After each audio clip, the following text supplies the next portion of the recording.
Hi, my name's Monette. This is my son Dominic. We took part in the Healing for Feelings group, I think, at the beginning of the year.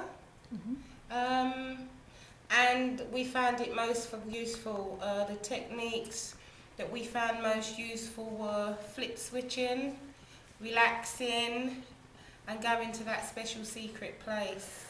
I think we both found it really useful, and I felt that Dominic got so much, absorbed the information, must have been subconsciously, because throughout the group he behaved like he wasn't really bothered, but then I found in practice he was actually doing a lot of what we were doing on the course.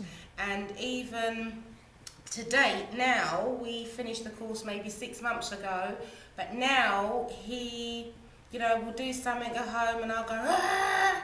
And he'll be calm, and then I'll have to say, oh, sugar, and check myself. So he is still obviously absorbed it and is carrying it through and maintaining it through his everyday. At school, he's improved at school, he copes better socially, he's not as upset if he doesn't get his own way, he's more cooperative and realises that, well, hey, I didn't get the biscuit, but it's no big deal, I'll have one later. I went to a special place. I'll remind him to flip switch if he doesn't remember to do it himself. Right. But 9 times out of 10, he maintains so much more calm, and I believe that's what the group has taught him to do, is to, identify with his feelings and use the right emotion at the right time.